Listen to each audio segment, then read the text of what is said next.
অথচ আল্লাহ নবী ইসলামের জন্য কতটা কষ্ট করেছে নবী আমার। এমনও দিন গেছে আল্লাহ নবী এই ইসলামের জন্য এ যুবকেরা, তরুণীরা, বাপেরা, আল্লাহ নবী রাস্তা দিয়ে কাঁটা বিছানো হয়েছে। নবী পাক যখন সিজদায় পড়ে যেত, নবী পাকের পিঠের উপরে পচা দুম্বার ভুঁড়িকে পর্যন্ত চাপিয়ে দেওয়া হতো।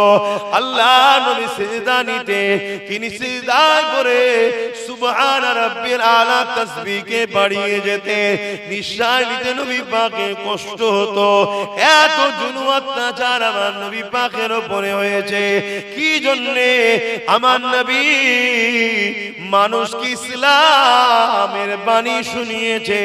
ইসলাম বলতে একত্ববাদকে বিশ্বাস করা, ইসলাম বলতে নারীদের অধিকার দেওয়া, ইসলাম বলতে ক্ষুধার্ত মানুষকে খানা খাওয়ানো, ইসলাম বলতে বস্ত্রহীনকে বস্ত্র দেওয়া, ইসলাম বলতে জুলুম মুক্ত সমাজ গড়া, ইসলাম বলতে সন্ত্রাস মুক্ত সমাজ গড়া, ইসলাম বলতে নেশা মুক্ত সমাজ গড়া। এ যুবকেরা, আমরা মনে করি ইসলাম মানে দাড়ি, টুপি, নামাজ, রোজা। কিন্তু বড় দুঃখের বিষয়, নামাজ, রোজা, দাড়ি, টুপি এটাও ইসলামেরই পাঠ, কিন্তু এটা ব্যক্তি জীবনের অধ্যায়। কিন্তু ইসলাম সমাজকে দুর্নীতির হাত থেকে মুক্ত করা, জুলুমের হাত থেকে মুক্ত করা, নারীদের অধিকার দেওয়া, মানবতা প্রতিষ্ঠিত করা, পিপাসু মানুষের পিপাসা মিটানো, এটা হলো ইসলামের মূল রাস্তা।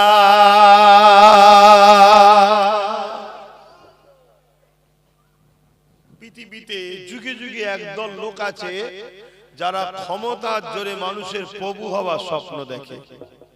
শুনছেন তো আপনারা? ক্ষমতার জোরে মানুষের প্রভু হব, মানুষকে কৃতদাস দাসী বানাবো, মানুষকে গরিব বানাবো, ভিক্ষা দেবো, খাবে, আমার দাসত্ব করবে, মানুষের ঘরের বেটি আমার ভোগের পাত্রী হবে। এই রকম মেন্টালিটির যুগে যুগে একদল ক্ষমতাশালী লোকেরা মাথা তুলেছে। আর এই ক্ষমতাশালী লোকেদের যুগে যুগে ইসলাম নামক রোশনির কাছে তাদের অন্যায়টা মিটে গেছে। জোরে বলুন সুবহানাল্লাহ। তাই তারা যুগে যুগে ইসলামের আলোকে বন্ধ করার চেষ্টা করেছে। হাজারো দিক দিয়ে তারা মনে করে মুসলমানকে মেরে দিলে ইসলাম শেষ, কিন্তু তারা জানে না আমেরিকার জর্জ ডব্লিউ বুশ বলেছিল ইসলামকে মিটিয়ে দেব, মুসলমান আমেরিকায় রাখবো না, ভিসা দেব না। কিন্তু আমার আল্লাহ জর্জ ডব্লিউ বুশের কন্যাকে ঈমানের কালেমা পড়িয়ে মুসলমান বানিয়ে হাফেজে কোরআন বানিয়েছে। জোরে বলুন সুবহানাল্লাহ। আজ সেই আমেরিকাই বলছে, ইউরোপ দুনিয়া বলছে আগামী 40-45 এর মধ্যে সংখ্যা গুরু হবে ইসলাম। জোরে বলুন সুবহানাল্লাহ। ইসলামের সত্যের কাছে যুগে যুগে সন্ত্রাসবাদীদের মিথ্যাচার মিটেছে, ইসলামের মানবতার কাছে যুগে যুগে মানবতা বিরোধীরা মিটে গেছে, ইসলামের ইনসাফের কাছে যুগে যুগে বেইনসাফিকারীরা মিটে গেছে। তাই বেইনসাফি, মানবতা বিরোধী, সমাজ বিরোধী, ইনসান বিরোধী নারীদেরকে যারা শোষণ করা পছন্দ করে, তারা ইসলামকে যুগে যুগে মিটাবার চেষ্টা করেছে। যেমন আমার পশ্চিম বাংলার এই উত্তর 24 পরগনার ভাটপাড়া ব্যারাকপুরেতে একজন মানবরূপী পশু বেরিয়েছে, যার নাম হলো অর্জুন সিং। শুনেছেন তো? সে বক্তব্য দিতে দিতে বলছে ইসলাম নাকি রেপ করাটা ইসলামে কোনো খারাপ পাপ কাজ নয়। বলুন নাউজুবিল্লাহ। বলুন আপনারা কি বলছেন, রেপ করা ভালো? জোরে বলবেন তো, তাহলে তো বলতে হয় নাউজুবিল্লাহ। কিন্তু এত বড় কথা বললো, এটা সত্য না মিথ্যা? মিথ্যা কথা বলেছে না সত্য কথা বলেছে? ইসলামের উপরে মিথ্যাচার করছে। কেন? যাতে করে মানুষ ইসলামকে ঘৃণা করে, মানুষ মুসলমানকে দেখলে মারে। এরা আমাদের পিছনে একটা বিরাট বড় পরিকল্পনা করছে। কিন্তু এর থেকেও বড় দুঃখের বিষয়, এই বাংলায় আমরা যাকে সহযোগিতা করে সরকার বানিয়েছি, এরকম একটা অপদার্থকে আজও পর্যন্ত অ্যারেস্ট করলো না। কি করলো? কি করলো না। উপরন্তু এর বিরুদ্ধে আওয়াজ যদি কোনো সাধারণ লোক তোলে হয়তো তাকে অ্যারেস্ট করে নিতে পারে। শুনছেন তো নাকি? তাহলে চিন্তা করুন, এরা সব তলে তলে মিলে মিশে আছে। এদের সবার লক্ষ্য একটাই, আমিনার লালের মেসেজকে বন্ধ করো, মোহাম্মদ রসুলের মেসেজকে বন্ধ করো। কেন? মোহাম্মদ রসুল ইনসাফের কথা বলেছে, ইনসানিয়াতের কথা বলেছে, জাস্টিস ন্যায়ের কথা বলেছে, ক্ষুধার্ত মানুষকে খানা খাওয়াবার কথা বলেছে, বস্ত্রহীনকে বস্ত্র দিবার কথা বলেছে। আর আমার কওমের একদল মোল্লা মৌলী সাহেব আছে, তাদের কাছে নামাজ রোজা ছাড়া আর কোনো ধর্মে কিছু নেই, শুধু নামাজ রোজা, নামাজ রোজা, নামাজ রোজা। নামাজ পড়ে পড়ে 72টা দল জাহান্নামে যাবে এতিমের হক আদায় না করার জন্য। নামাজ পড়ে পড়ে 72টা দল জাহান্নামে যাবে মানুষের অধিকার না দেওয়ার জন্য। তাহলে নামাজ যেমন আছে, এতিমের অধিকারের কথাও আছে। রোজাও যেমন আছে, সমাজে হিন্দু হোক, আদিবাসী, সাঁওতাল, বাগদি, খ্রিস্টান, তুলে মুচি যেই হোক না কেন, আল্লাহর সৃষ্টিকে ভালোবাসার কথাও ইসলাম বলেছে। জোরে বলুন সুবহানাল্লাহ। এটাও বলা দরকার আছে না? আমার কথা ভুল বুঝছেন না তো? এই তো আমি মাগরিবের নামাজ পড়লাম, প্রথম যে জলসায় ছিল আপনারা এখানে পড়েছেন। বলুন তো, আমি যদি নামাজ না পড়তাম আপনাদের কারো ক্ষতি হতো? কথা বলে আমার ক্ষতি হতো, আমাকে আল্লাহ ধরতো, এই নামাজ পড়িনি কেন? আপনাদের কারো ক্ষতি হতো? আচ্ছা, আমি বা আপনারা নামাজ পড়েছে, যারা নামাজ, আমরা যারা নামাজ পড়েছি, যারা পড়েছি আমরা, এতে আমাদের নামাজ পড়াতে সমাজের কি উপকার হয়েছে বলুন তো? বলুন, আমরা যারা নামাজ পড়লাম, আমাদের নামাজ পড়াতে সমাজের কি উপকার হলো? আমাদের উপকার হয়েছে। আমরা আল্লাহকে সিজদা দিয়েছি। আল্লাহ নবী বলছেন যে আল্লাহকে সিজদা দেয়, আমার আল্লাহ তার মাথাকে কারো কাছে নত করে না এবং তাকে আল্লাহ জান্নাতের সম্মানের তক্তায় বসতে দেবে। জোরে বলুন সুবহানাল্লাহ। এবং সে তার রবের কুদরতি কদমে মাথাকে নত করলো। জোরে বলুন সুবহানাল্লাহ। আরো অনেক ফজিলত আছে, সেটা আমার হয়েছে, যে পড়েছে তার হয়েছে। সমাজের কি উপকার হয়েছে বলুন?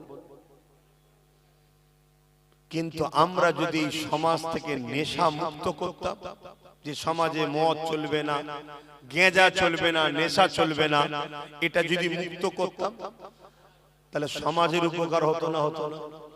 100র মধ্যে 80টা অ্যাক্সিডেন্ট হয় মদের কারণে, 100র মধ্যে 80টা ক্রাইম হয় মদের কারণে, 100র মধ্যে 80টা পরিবার ডিভোর্স হচ্ছে মদের কারণে। এই মদের কারণে সমাজ, যে যুব সমাজ ধ্বংস হয়ে যাচ্ছে। এই মদের পক্ষে ইসলাম না বিরুদ্ধে? বলুন বলুন। তাহলে এই মদটাকে বন্ধ করার জন্য আমাদের দায়িত্ব নেওয়া দরকার আছে না? না, এইটালে কখন ভাববেন বলুন? তাহলে একটা ব্যক্তি জীবনের কল্যাণ আর একটা সমাজ জীবনের কল্যাণ। নামাজ, রোজা, দাড়ি, টুপি, এগুলো ব্যক্তি জীবনের কল্যাণ। আর মদ, ঘুষ, দুর্নীতি, জুলুম, এটা সমাজ জীবন যদি কোনো বন্ধ করা যায়, সমাজ জীবনের কল্যাণ হবে। আল্লাহ নবী এটা করেছে না করেনি? এই যা আমাদের শুনতে হচ্ছে, ইসলামের আখেরে করাটা কোনো পাপের বিষয় নয়, অথচ ইসলাম রেপিস্টদেরকে কি শাস্তি দিয়েছে। এ যুবকেরা যারা ইসলামের মিথ্যাচার করছে, তাদের দলে অনেকে রেপিস্ট নেতা আছে, তারা রেপকারীদের পক্ষ সাপোর্টও করে, রেপিস্টদের জন্য কোটি কোটি টাকা খরচ করে কেসও লড়ে। কিন্তু ইসলাম কি জানিয়ে দিচ্ছে, যারা রেপ করে তাদের জন্য একটাই শাস্তি, তাদেরকে মৃত্যুদণ্ড দিয়ে দিয়া গলা পর্যন্ত পুঁতে দিয়ে পাথরের আঘাত দিয়ে তাদেরকে মেরে ফেলো। কেন? নারী হলো মায়ের জাত। যে পুরুষটা মায়ের জাতের সম্মান করতে পারে না, ওই পুরুষটাকে এই জমিনের উপরে বাঁচার কোনো অধিকার নাই। এর নাম হলো ইসলাম। এ যুবকেরা, তরুণেরা, কিন্তু দুঃখ দুঃখের বিষয় আজ আমাদের যুব সমাজ ইসলাম বিদ্বেষীদের দলদাস হয়ে যাওয়ার জন্য আজকে আমার কওমের মানুষেরা তাদের পিছনে ঘোরার জন্য, তাদের ঝান্ডা ধরে বওয়ার জন্য, তাদের পিছনে হুজুর হুজুর তাদেরকে দলদাস হয়ে যাওয়ার জন্য আজকে তারা বারবার আমার ইসলামের উপরে আঘাত দিতে লেগেছে। কখনো ইসলামকে নিয়ে মিথ্যাচার মিডিয়াতে বলে, কখনো ফিল্ম বানাতে লেগেছে, কখনো এমন করে মিডিয়ার মাধ্যমে খবরের মাধ্যমে নানান ভাবে ইসলামকে নিয়ে মিথ্যাচার করতে লেগেছে। এ যুবকেরা শুনে রেখে দাও, ইসলামের বিরুদ্ধে যত লাগবে মনে রাখবে ইসলামেরই তত ফায়দা হবে। কারণ ইতিহাস বলতে লেগেছে ইসলাম এমন একটা খুশবু, একে যত লড়াচড়া করে তত এর খুশবু ছড়াতে লাগে। যে আমেরিকা যে ইউরোপ দুনিয়া ইসলামকে মিটাতে চেয়েছিল তাদেরই ঘরের ছেলেরা দলে দলে দলে দলে ইমানের কলেমা পড়ে ইসলামের ছায়াতলে এসে গেছে।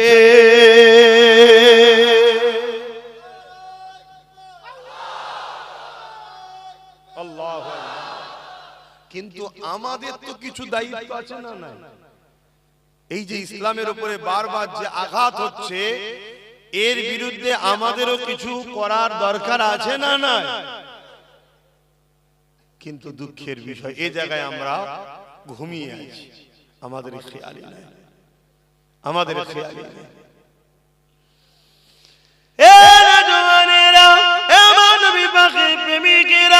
আল্লাহ নবী কত কষ্ট করে দিন ইসলাম কায়েম করেছে।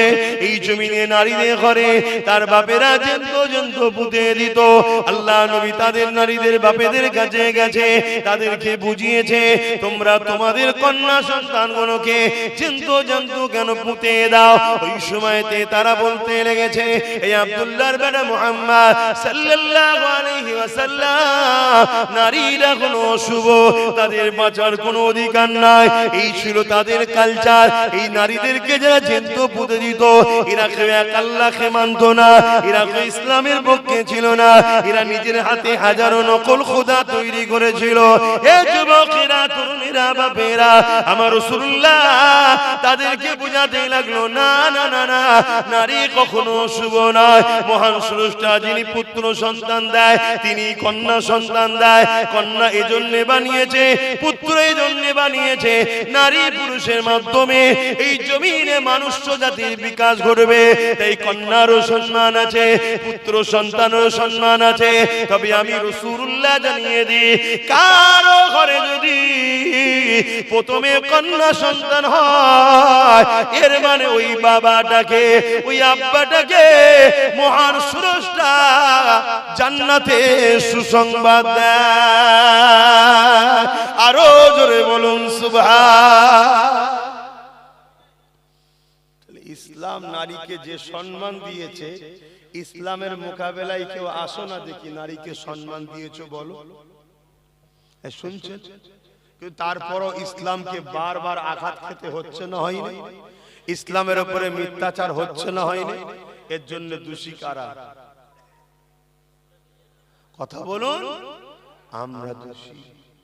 কেন? আমরা ইসলামের উপরে খবর রাখি না, আমরা নিজেরা ইসলামের উপরে জিন্দেগি কাটাই না, আমরা ইসলামকে নিয়ে অতটা চর্চা করি না, আমরা ইসলামকে নিয়ে অতটা দরদ দেখাই না, আমরা ইসলামকে নিয়ে অতটা ভাবি না যতটা ভাবি ইসলাম বিদ্বেষী গুণের গদিকে বাঁচাবার জন্য, যতটা ভাবি ইসলামের দুশমনদেরকে টিকিয়ে রাখার জন্য।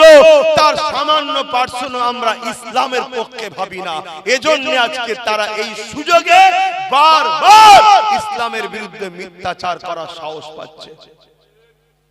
কিন্তু মনে রেখো আল্লাহ আমাদের কাছে কিন্তু জবাব নেবে। বান্দা হাত দিলাম আমি, আমার মসজিদকে রক্ষা করলি না, আমার মাদ্রাসাকে রক্ষা করলি না, আমার দ্বীনের দুশমনদের বিরুদ্ধে লড়লি না, উপরন্ত বান্দা আমার দিয়ে হাত নিয়ে কোরআনের দুশমন, মসজিদ মাদ্রাসার দুশমন, তাদের হাতকে, তাদের গদিকে মজবুত করার জন্য তুই তোর ভাইকে কেস দিলি, তোর কওমের ঘর ভাঙলি, তোর ভাইয়ের মাথা ফাটালি, তুই এবারে জবাব দে আমার কাছে। এদিন কিন্তু আসছে, এদিন আসছে। তুই মনে করনি যে বেশ ভালোই চলছে তো না, আল্লাহ ছাড় দিয়েছে, ছেড়ে দেয়নি। ধরবে ধরবে, মনে রাখবেন কারো উপরে জুলুমের ইজাজত দেয়নি আল্লাহ। হিন্দু হতে পারে, আদিবাসী হতে পারে, সাঁওতাল হতে পারে, বাগদি হতে পারে, তাদেরকেও ভালোবাসতে হবে, এর নাম ইসলাম। জোরে বলুন সুবহানাল্লাহ। কিন্তু কেউ যদি আমার দ্বীনের উপরে আঘাত দেয়, আল্লাহ রাসূলের উপরে আঘাত দেয়, তখন কিন্তু তার সাথে আর সম্পর্ক নয়। কথা কিছু বুঝে আসছে? হাত্তাকে আমার বাপ মাও যদি আমার আল্লাহ ও রাসূল কোরআনের বিরুদ্ধে যায়, তখনও তার সাথে আর নয়। কথা মাথায় ঢুকছে? কেন? সবকিছু লেভেল আছে, সবকিছুর উপরে হলো আল্লাহ ও রাসূল, ইসলাম ও কোরআন। মনে থাকবে তো নাকি? এই জায়গাটা হলো রেড জোন, এখানে কোন রকম কম্প্রোমাইজ চলবে না। তুমি মানুষ, আমি মানুষ, আসো আমরা ভাই ভাই মিলেমিশে থাকবো। সবাই বাপ আদম মা হাওয়া থেকেই তৈরি, কোনো অসুবিধা নেই। তুমি আমার ইসলাম মানুনি, তুমি জবাব দেবে স্রষ্টার কাছে। কিন্তু মানুষ হিসাবে তোমার সাথে আমি বন্ধুত্ব করব, কারবার করব, ব্যবসা করব, উঠা বসা করব, সব ঠিক আছে। কিন্তু আমার দ্বীনের উপরে আঘাত দিলে আর সম্পর্ক রাখা তার সাথে। আচ্ছা বলুন তো, আমরা যদি কারোর উপর আঘাত দিই, সে রাখবে? তাহলে আমারটা তো অন্যায় কিছুই নয়। কি তোমার ভালোবাসায় যদি আঘাত দিলে, তুমি যদি আমার সঙ্গে না মেশো, তাহলে আমার ভালোবাসায় আঘাত দিলে আমি তোমার সঙ্গে মিশবো কেন? ঠিক না? হায় রে বাপেরা, মন দিয়ে শোনেন, আল্লাহ নবী অনেক কষ্ট করেছে ইসলামের জন্য। আল্লাহ নবী যখন মক্কার মানুষদিগকে বুঝাতে লেগেছে, এ মক্কার মানুষেরা, নারীগুলোকে জেন্দ পুঁতে দিও না, নারীগুলোকে বাজারে নিলামে তুলে দিও না, নারীগুলোকে বিক্রি করে দিও না। মক্কার জালিম অত্যাচারী আবু জেহেল, উতবা, সাইবা দেখতে লাগলো মুহাম্মদ যে কথা বলতে লেগেছে, এর থেকে আমরা যদি মুহাম্মদকে রুখতে না পারি, তাহলে আমাদের সাম্রাজ্য মিটে যাবে। কারণ নারীদের উপরে জুলুম করে যারা, তারা তো আমাদের লাঠিয়াল বাহিনী হয়ে কাজ করে। নারীদেরকে ভোগ করে যারা, তারা তো আমাদের দলের হয়ে কাজ করে, আমাদের হয়ে গুন্ডাগিরি করে, লড়াই করে, মারপিট করে। তাই মুহাম্মদ রাসূল যেটা বলছে সত্যই বলছে, কিন্তু মুহাম্মদ রাসূলুল্লাহকে রুখতে হবে। এ যুবকেরা, আল্লাহ নবী আরো বলেছে, কারো ঘরে যদি পুত্র সন্তান হয়, একটা, দুটো, তিনটে, একাধিক, আল্লাহ নবী কিন্তু বলে না যে সে জান্নাতে আমার সঙ্গে থাকবে। কিন্তু আল্লাহ নবী জানিয়েছে, কারো ঘরে যদি একটা, দুটো, তিনটে পর পর কন্যা সন্তান হয়, এই তিন কন্যাকে পেয়ে বাপ যদি মনে বেজার না হয়, ওই তিন কন্যাকে নিয়ামত মনে করে তাকে লালন পালন করে বিবাহটা দিয়ে দেয়। আল্লাহ নবী জানিয়ে দিলেন, ওই তিন কন্যার বাবা আর আমি রাসূলুল্লাহ, আল্লাহ পাকে জান্নাতে দুটো আগুন তুলে নবী দেখিয়েছে, পাশাপাশি জান্নাতে থাকবো। আরো জোরে বলুন সুবহান আল্লাহু আকবার। দেখুন আমার নবী আমাদেরকে কিভাবে শিখিয়েছে। দেখুন, নারীর তারিফ হচ্ছে, পুরুষরা তাকবীর দিচ্ছে। কি নারীর তারিফ হচ্ছে, পুরুষরা তাকবীর দিচ্ছে। এই আদর্শ ইসলামের। কারণ নারী মায়ের জাত, মায়ের জাতের সম্মান করতে হবে। কিন্তু আজকে যারা ইসলামের নামে এই মিথ্যাচার করছে, ওই বিজেপির অর্জুন সিং, তার দলের যেখানে পাওয়ার চলছে, মণিপুর হোক, উত্তরপ্রদেশ হোক, গুজরাট হোক, আসাম হোক, যেখানে যেখানে চলছে, সেখানে সেখানে নারীরা সুরক্ষিত নেই। সেখানে নারীদের উপর অত্যাচার হচ্ছে, নারীদেরকে রেপ করা হচ্ছে, নারীদেরকে খুন করা হচ্ছে। তোরা নিজেরা নারীদের ইজ্জত দিতে পারিস না, তোরা নিজেরা নারী বিদ্বেষী, তোরা আজকে ইসলামের উপরে আঘাত দিচ্ছিস, তোদের এই সাহসটা হয় কি করে? কিন্তু দুঃখের বিষয়, এরাই সাহস পাচ্ছে জাতির যুবকদের জন্য, এ জাতির যুবকদের জন্য। কেন? ওরা প্রথমে আমাদেরকে গান দিয়ে, সিনেমা দিয়ে, মদ দিয়ে, নেশা দিয়ে, নারী দিয়ে, ইটা দিয়ে, খেলা দিয়ে, মেলা দিয়ে, লোন দিয়ে আমাদেরকে ঘুম পড়িয়ে রেখেছে। আল্লাহ রাসূল থেকে আমাদের ঘরে সরিয়ে দিয়েছে, দিয়ে এবার ওরা লাঠি ঘোরাচ্ছে। শুনছেন? কেন জানে? আচ্ছা আচ্ছা ফেরাউনরা জানে উম্মতে মুহাম্মাদি যদি জেগে থাকে, আচ্ছা আচ্ছা ফেরাউনের রাতের ঘুম হারাম হয়ে যাবে। তাই এদেরকে প্রথম ঘুম পড়াও। ঘুমোবার ডোজ কি? নেশা দাও। ঘুমোবার ডোজ কি? মেলা দাও। ওই নিয়ে এরা ব্যস্ত থাক, ওতে ওরা দিবানা মস্ত হয়ে থাক। এদের খেয়ালই নয় প্যালেস্টাইনে মা বোনকে মিটানো হলো, বিভিন্ন দেশে ইরাক থেকে কাবুল থেকে শুরু করে দুনিয়ায় আমাদের বাপ বোন বাপ বেটিদের ঘরে উজাড় করে দেওয়া হচ্ছে। আমাদের মসজিদগুলোকে ভেঙে চুরমার করে দেওয়া হচ্ছে, মাদ্রাসাগুলো ভেঙে চুরমার করে দেওয়া হচ্ছে। আমাদের খেয়ালই নয়, আমরা খেলা মেলা গান নাচ নিয়েই ব্যস্ত। কথা বুঝছেন না? বুঝেন?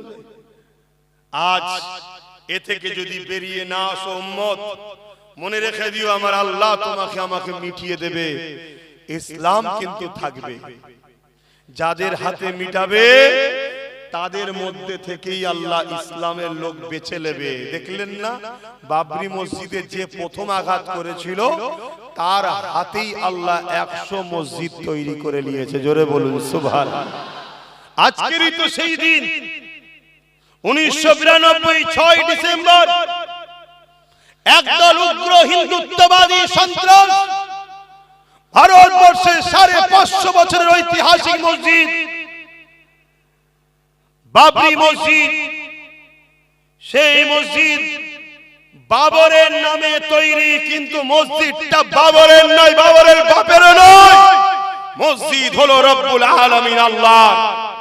জনগণের টাকা, ইসলাম প্রেমিকদের টাকায় এই ঘরও সেদিন তৈরি হয়েছিল। সেই ঘরকে জোর করে এই 6 ডিসেম্বর 1992 একদল উগ্র হিন্দুত্ববাদী সন্ত্রাসরা মসজিদকে শহীদ করে দিল। মসজিদ শহীদ হয়ে সেই দিন ভারতের মুসলমানকে মেসেজ দিয়েছিল, তোমরা আমার কাছে না আসার দরুন আজ আমাকে ছিলিবিলি খেলা হলো, তোমরা আমাকে পিয়ার না করার দরুন আজকে আমাকে নিয়ে এরা শহীদ করলো। তোমাদের জন্যই আজ আমাকে এরা টুকরো টুকরো করলো, আমার ইটগুলোকে খুললো, আমার ঢালাইগুলো ভাঙলো, আমাকে এরা জমিনে মিশিয়ে দিল।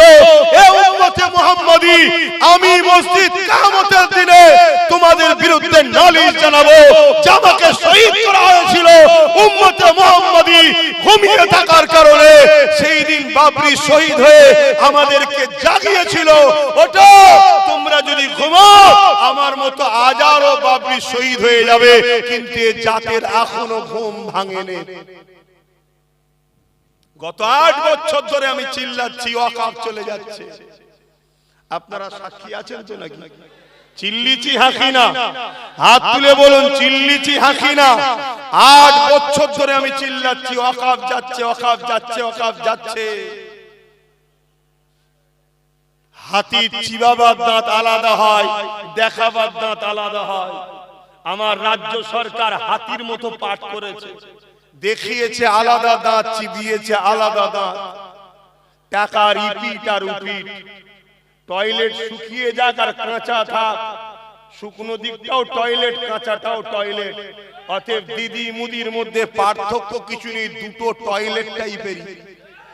যেদিক দেই দেখো একই জিনিস, টাকা রিপিট আর উপিট। এটা বুঝাবার জন্য বলছি রে বাবা, শুনছেন তো নাকি? যেদিক দেই দেখো টাকা রিপিট আর উপিট, একই জিনিস। কিন্তু দুঃখের বিষয়, আজ 8 বছর ধরে চিৎকার দিচ্ছি, জাতি ওঠো, জাগো, বোঝো, যার হাতে পাওয়ার তুলে দিওনি। তোমার লিয়া পাওয়ার নিয়ে তোমার শিল, তোমার নুরা, তোমারই মসজিদ ভাঙলো, তোমার কবরস্থান ভাঙলো, তোমার খানকা ভাঙলো, তোমার কবরস্থান ভাঙলো। আল্লাহ তোমায় ছেড়ে দেবে না গো। এটা তো তোমাকে আল্লাহ দিয়ে পরীক্ষা নিচ্ছিল, দেখি কি করে। কাল আল্লাহ এমনও শাস্তি দিতে পারে তোমাদের ঘরে, তোমাদের এই ভোটের পাওয়ারটাই আল্লাহ কেড়ে নিতে পারে, এদের দ্বারাই করিয়ে দেবে। তখন তুমি হয়ে যাবে কি? তখন তুমি হয়ে যাবে কি? সমাজে যেমন কুকুর মারা গেলে মারলে কেস হয় না, তুমি মরলে মারলেও কেস হবে না, কেন কুকুরের ভোট নেই, তোমারও ভোট নেই। এই কথা কি খারাপ লেগে গেল? ক্যান্সার হয়েছে না, কেমো তো মারতেই হবে, তাতে চুল যাই যাক, জানটা তো বাঁচো। বোঝো আমার কম, এখনো আল্লাহর পক্ষ থেকে গজব আমাদের উপরে আসেনি। যদি গজব এসে যায় সেদিন আর তওবাও কবুল হবে না। এখনো সময় আছে, লা তাকনাতু মির রাহমাতিল্লাহ, আল্লাহ রহমতের উপরে ভরসা করো। যে পাওয়ারে তারা আমার মসজিদ মিটাচ্ছে, যে পাওয়ারে তারা আমার মাদ্রাসা খানকা মিটাচ্ছে, যেমন লোহা না হলে লোহা কাটা যায় না, ওই পাওয়ারে আমাদের অংশীদারি হতে হবে, ওই পাওয়ারে আমাদেরকে ভাগীদারি হতে হবে। আমি হুজুর নাই নামলাম না, ইনি মৌলানা সাহেব নাই নামলো না, উনি ইমাম সাহেব নাই নামলো না, কিন্তু আমার ভাইটা নেমেছে। ইনার ভাই যদি নামে নামো, ইমামের ভাই যদি নামে নামো, তোমরা নামো, নেবে পাওয়ার তৈরি করো। যে পাওয়ারে ওরা আমার মসজিদকে তালা মারছে, ওই পাওয়ার তৈরি করে আমরা তালা খুলবো। যে পাওয়ারে কবরস্থানে বুলডোজার চালাচ্ছে, ওই পাওয়ারে কবরস্থানের উপরে যে কারখানা করবে সব দখল করা হবে। এর জন্য আমাদেরকে পাওয়ার তৈরি করার দরকার আছে না নাই? জোরে বলা আছে না নাই? ভাবো আমার কম, কিন্তু তোমাকে তো ডাকছে ডান দিক থেকে, বাঁ দিক থেকে, সামনে থেকে, পিছন থেকে, নতুন করে হাজারো দরদি বেরোবে। আসো আমি তোমায় দেখব, আসো আমি তোমায় দেখব, আসো আমি তোমার করব। আবার নতুন করে কড়া থেকে উঠে চুলোই পড়ে যাবে না তো? কেন এ কম তো বড় লোভের মধ্যে পড়ে গেছে। এখন পিছন থেকে কেউ যদি 200-500 কোটি মেরে দেয়, দিয়ে বলল তুই একটা নতুন কিছু করে ফেল, দল টল করে নিয়ে হই হই হই হই শুরু করে দে, দিয়ে আমার থেকে তো সরে যাচ্ছে, তুই একটু কন্ট্রোল কর। আবার যদি নতুন করে কেউ কিছু শুরু করে দেয়, আবার নিয়ে তোমাকে হই হই হই হই শুরু করে দিল। না, ওদিকে যেও না, একটা শর্তে যাও, আমার ঘর আমি দেখব, আমার ঘর আমি দেখব, তোমার ঘর তুমি দেখো, দুজন মিলে একসাথে পাহারা দিই। কথা মাথায় ঢুকছে তো নাকি? আমার কথায় অসুবিধা পেচ্ছেন? আচ্ছা বলুন তো ভাই, কেউ যদি মসজিদ মিটাতে চায়, কেউ যদি মাদ্রাসা মিটাতে চায়, কেউ যদি কবরস্থান মিটাতে চায়, এরা ইসলামের বন্ধু না দুশমন? জোরে বলেন। আর আপনি যদি একে ভোট দিয়ে শক্তিশালী করেন, আপনি ইসলামের বন্ধু না দুশমন? আমি সবার মুখে শুনতে চাইছি। তাহলে কেন্দ্র সরকার ওয়াকফ কালা কানুন করে মসজিদ মাদ্রাসা কবরস্থান মিটাতে চাইছে, হ্যাঁ কি না? আপনি যদি ভোট দিয়ে তাকে শক্তিশালী করেন, তাহলে আপনি ইসলামের বন্ধু না দুশমন? ইসলামের দুশমনের কি ঈমান থাকে? আমি বলেছিলাম না একটা কথা কেটে সব ছড়াচ্ছে, দেখেছেন তো? হ্যাঁ দেখেছেন তো? তাহলে আমি জানতে চাইছি, আজকে আমার রাজ্য সরকার মসজিদ মাদ্রাসা কবরস্থানের পক্ষে না বিরুদ্ধে? এটা আমি সবার কাছে জানতে চাইছি, আপনাদের মতামতটা কি? কারা কারা বলছেন মসজিদ মাদ্রাসার পক্ষে রাজ্য সরকার? একটু হাত তুলে দেখাবেন। পক্ষে, পক্ষে, মসজিদ মাদ্রাসার পক্ষে মমতা ব্যানার্জি রাজ্য সরকার কারা কারা বলছেন একটু হাত তুলে দেখান। মসজিদ মাদ্রাসার পক্ষে রাজ্য সরকার? হ্যাঁ, আরে কথা বলছে না তো? এত লোক বলছেন মমতা মসজিদ মাদ্রাসার বিরুদ্ধে, তাহলে রেড রোডে নামাজ পড়তে যাই কি করতে? ঘুমটা দিয়ে ইফতার খেতে আসে, তাও বলছেন বিরুদ্ধে। এটা বেইনসাফি করছেন আপনারা। হ্যাঁ, ও মুখোশটা তখন ছিল, এখন মুখটা বুঝতে পেরে গেছে পেতনি যে কি জিনিস, এখন বুঝতে পেরেছি। ঠিক তো নাকি? হ্যাঁ, এতদিন বুঝতে পারিনি। স্বাভাবিক, না বুঝতে পারাটাই স্বাভাবিক। আমাদের মতো হুজুররাও ভুল করে ফেলেছি। আমরা কি, আমরা ভেবেছিলাম 10,000 মাদ্রাসা হবে, আমরা ভেবেছিলাম ডবল ডবল চাকরি হবে, আমরা ভেবেছিলাম ফুরফুরায় ঝিকঝিক ঝিকঝিক করে রেলে করে যাব, এটা ভেবেছিলাম। কিন্তু যখন মুখোশটা উঠে গেছে, ওরে বাবা, এ তো আর এক জাহান্নামের কুকুর। ভুল বললাম নাকি? কারো কষ্ট হচ্ছে নাকি? যদি কষ্ট হয় একটু করে শুনে তুমিও যাবে জাহান্নামে, অসুবিধা কি আছে?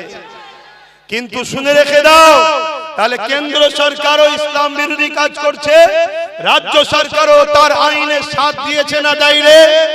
তাহলে এই জায়গায় যদি কোনো নবী বংশের আওলাদ মসজিদ মাদ্রাসা বাঁচাবার জন্য লড়াই করতে গিয়ে জেল খাটে, ওয়াকফকে বাঁচাবার জন্য সুপ্রিম কোর্টে কেস করে, একজন ইমানদার হিসেবে জানতে চাইছি তার সাথ দিবা এ জাতির দরকার আছে না নাই? হাত তুলে বলে দরকার আছে না নাই? লম্বা করে হাত তুলে রাখো, হাত তুলে রাখো। এবারে একটু ডায়ে বাঁয়ে দেখো কেউ হাত তুলতে বাকি আছে, দেখো দেখো। কেন গাদ্দার চিনা দরকার, গাদ্দার চিনা দরকার। হাত নামাও। নবীর মাহফিলে বসে দিনের স্বার্থে হাত তুলিয়েছি, মসজিদ মাদ্রাসার স্বার্থে, ঠিক তো নাকি? গাদ্দারি যেন না হয়। যেদিন আমাদের সংখ্যা কম ছিল সেদিন আমরা জিতেছিলাম, আজ সংখ্যা বেশি আমরা মার খাচ্ছি। কারণ কি? বদরে মাত্র 313 জন ছিল, ওই দিন বিজয় আমরা পেয়েছিলাম। উহুদের ময়দানে 700 জন ছিল, লড়াইয়ের শেষ কিন্তু বিজয় আমরা পেয়েছিলাম। খন্দকের যুদ্ধে আমাদের সংখ্যা কম ছিল, বিজয় আমরা পেয়েছিলাম। এ যুবকেরা মুতার যুদ্ধেতে মাত্র 3000 আমাদের ছিল, 2 লক্ষ ছিল রোমেদের, কিন্তু বিজয় আমরা পেয়েছিলাম। সালাউদ্দিন আইবি মাত্র 12,000 ছিল, যেমন করে সেলিবিয়াদের 4 লক্ষ ছিল, বিজয় আমরা পেয়েছিলাম। আমার হিন্দুস্তানের বাদশা গরিবে নওয়াজ খাজা মঈনুদ্দিন আজমিরি সংখ্যা 3 একা ছিল, বিজয় কিন্তু আমার মঈনুদ্দিনই পেয়েছিল। আরো জোরে বলুন সুবহান। আর আজকে আমাদের সংখ্যা কত? আমরা যার পাতে তার কপাল খোলে, ঠিক তো নাকি?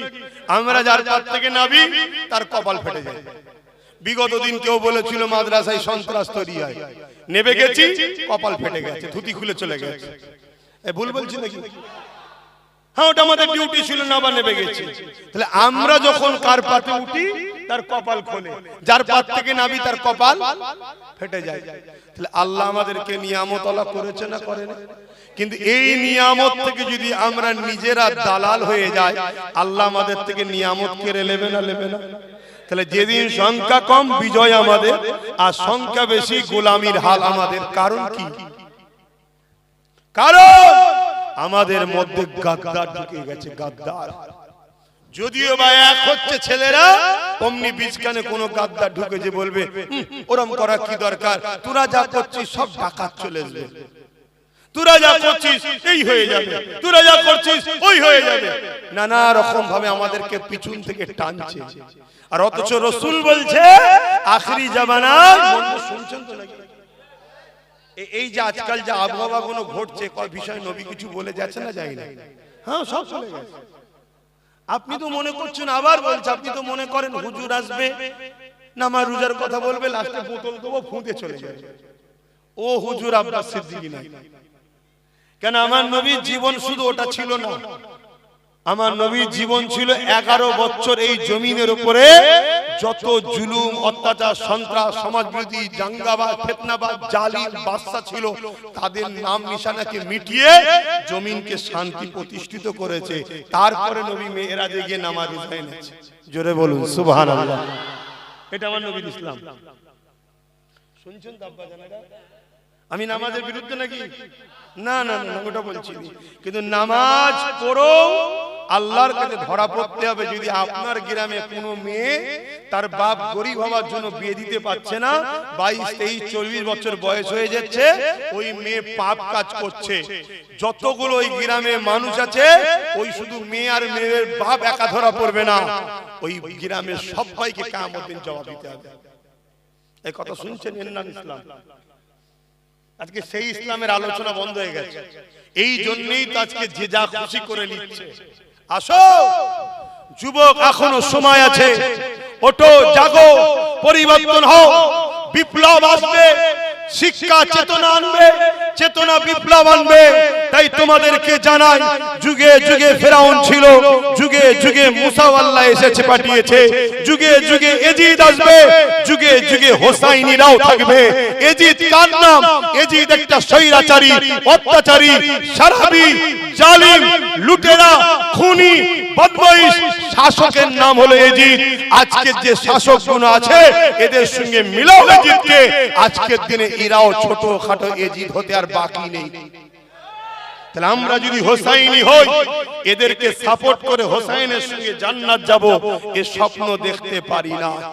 আজ আমি জানতে চাইছি, কেউ যদি বলে কোরআন শেষ হয়ে যাবে, আমার উন্নতি শেষ হবে না, এ কথাটা সত্য না মিথ্যা? আপনারা কোরআন শেষ হয়ে যাবে মানেন? জোরে বলুন মানেন? তাহলে কোন জাহান্নামী যদি বলে কোরআন শেষ হয়ে যাবে, এরপরও কোন মুসলমান যদি ওই জাহান্নামীকে সাথ দেয়, তাহলে সে কোরআনের সঙ্গে গাদ্দারি, কোরআনের সঙ্গে বিরোধী, কোরআনের সঙ্গে দুশমনি করলো না করলো না? তুমি কোরআন মানুনি আলাদা বিষয়, তুমি কোরআন মানুনি আলাদা বিষয়, তুমি কোরআন মানুনি আলাদা বিষয়, কিন্তু কোরআনের বিরোধী করার অধিকার তোমার নাই, ঠিক না বেঠিক? যেমন আমি অনেক ধর্মের গ্রন্থ মানি না, আমি মানি না, কিন্তু তার বিরোধী করার অধিকার ইসলাম আমাকে দেয়নি, কেন? সেটা কারো পছন্দ, কারো ভালোবাসা। তাহলে তুমি কোরআন মানুনি আলাদা বিষয়, কিন্তু তুমি কোরআন শেষ হয়ে যাবে এই বলার অধিকার তোমার নাই। যখনই তুমি বলেছো তোমাকে সাপোর্ট করা ইসলামে হারাম হয়ে গেছে, কারণ ইসলাম আমাদেরকে পরীক্ষা নেবে।